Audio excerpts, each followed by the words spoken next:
Assalamualaikum warahmatullahi wabarakatuh.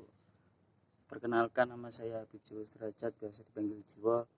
Saya mahasiswa dari Prodi Sejarah Peradaban Islam di UINAS Jember.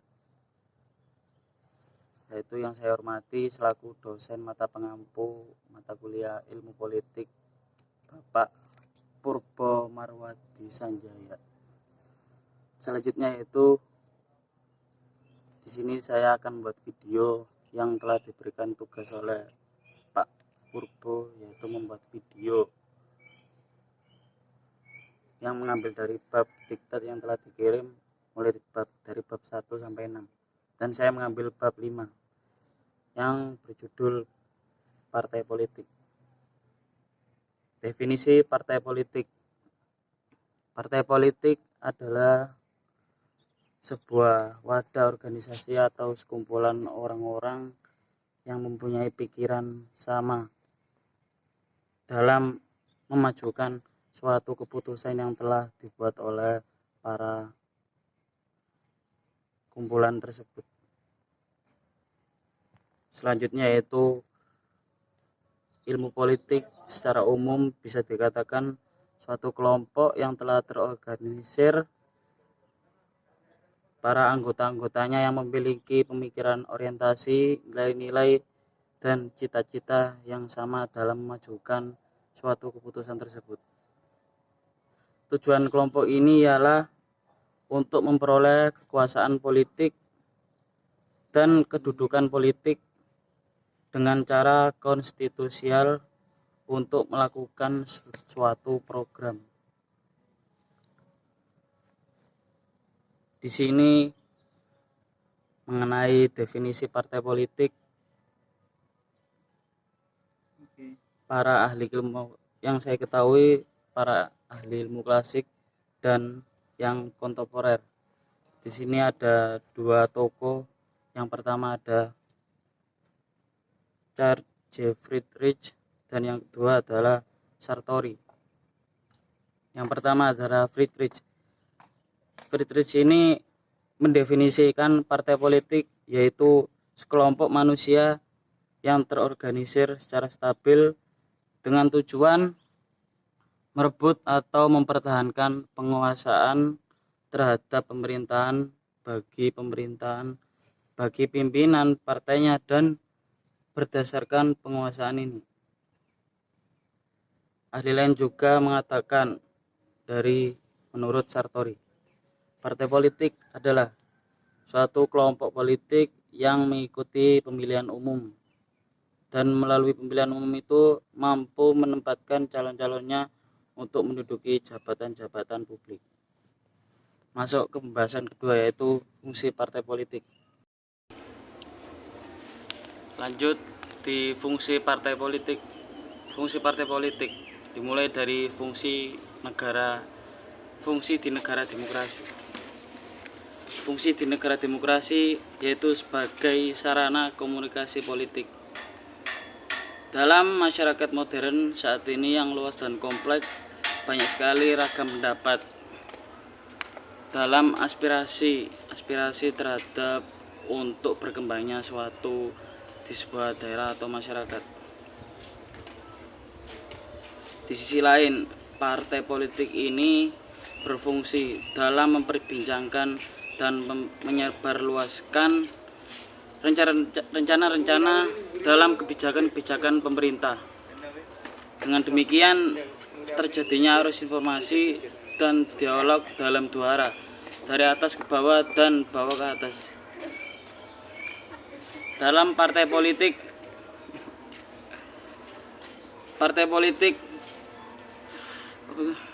berfungsi dalam memperbincangkan dan menyebarluaskan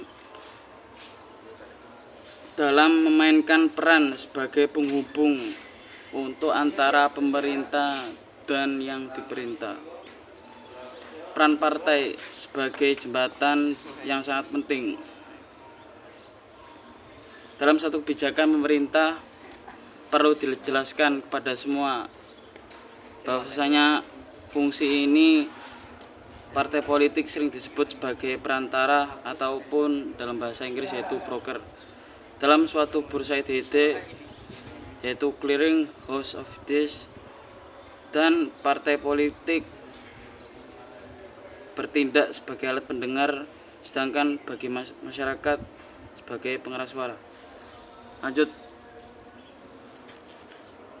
politik sebagai sarana asosiasi. Dalam ilmu politik, asosiasi diartikan sebagai suatu proses yang melalui seseorang memperoleh sikap dan orientasi terhadap fenomena politik. Proses sikap politik dalam seseorang melalui masyarakat menyampaikan budaya politik, yaitu dalam norma-norma dan nilai-nilai dari satu generasi ke generasi berikutnya. Dengan demikian, sosialisasi politik penting dalam terbentuknya budaya politik. Selanjutnya itu politik sebagai sarana rekrutmen. Fungsi ini berkaitan dengan masalah seleksi kepemimpinan dalam baik kepemimpinan internal maupun dalam kepemimpinan nasional yang mencakup luas.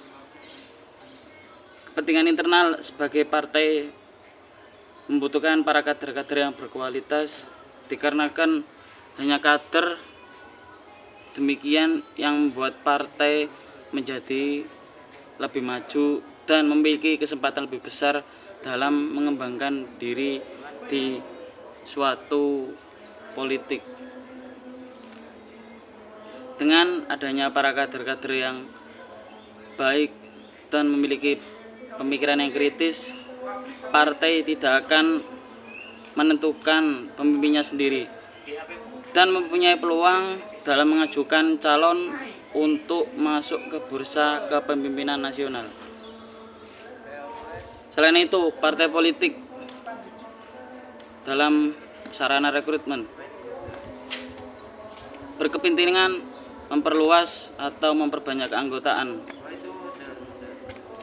Rekrutmen politik menjamin komunitas dan kelestarian partai, sekaligus merupakan salah satu cara untuk menjaring dan melatih calon-calon pemimpin.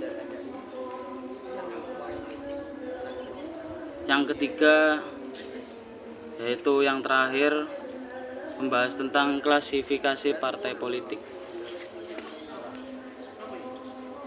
Yang pertama adalah partai tunggal, yang kedua ada dua partai, dan yang ketiga yaitu multi partai. Langsung saja, partai tunggal. Partai tunggal terdapat di beberapa negara, yaitu ada di Afrika, Cina, dan Kuba. Dalam masa Uni Soviet, ada beberapa negara Eropa Timur termasuk dalam kategori ini. Di Indonesia, pada tahun 1945, ada partai mengusahakan mendirikan partai tunggal sesuai dengan pemikiran yang pada saat itu banyak dianut oleh para negara-negara dalam melepaskan dari rezim kolonial. Dalam itu diharapkan menjadi motor perjuangan. Akan tetapi sudah beberapa bulan usaha itu dihentikan sebelum terbentuk secara konkret. Penolakan ini antara lain disebabkan karena dianggap berbau fasis. Yang kedua adalah dua partai. Dalam dua partai ini, dalam sistem partai dijelaskan dalam partai yang berkuasa. Karena memang dalam pemilihan umum dan partai oposisi, dengan demikian jelaslah di mana letak-letak tanggung jawab mengenai pelaksanaan kebijakan umum. Di dalam sistem dua partai ini menjelaskan dalam partai yang kalah berperan sebagai pengecam utama tapi yang setia, dan juga terhadap kebijakan partai yang duduk dalam pemerintahan. Sistem dua partai ini bisa disebut dengan a convenient system for konstitusional, dan sistem dua partai ini ialah mempunyai 3 syarat. Yang pertama yaitu komposisi masyarakat bersifat homogen. Yang kedua, adanya konsensus kuat dalam masyarakat mengenai asas dan tujuan sosial. Dan yang ketiga yaitu adanya komunitas sejarah. Sistem dua partai diperkuat dengan menggunakan sistem pemilihan single member constituency atau sistem distrik. Di Indonesia pada tahun 1968 pernah ada usaha dalam mengganti sistem multipartai yang telah berjalan dalam sistem yaitu yang dinamakan dua partai. Sistem ini membatasi pengaruh dalam partai-partai yang telah mendominasi dalam kehidupan secara politik. Akan tetapi, eksperimen dua partai ini menjelaskan sesudah diperkenalkan di beberapa wilayah ternyata mendapat banyak sekali kecaman atau tantangan dari partai-partai yang merasa terancam secara eksistensinya tersebut.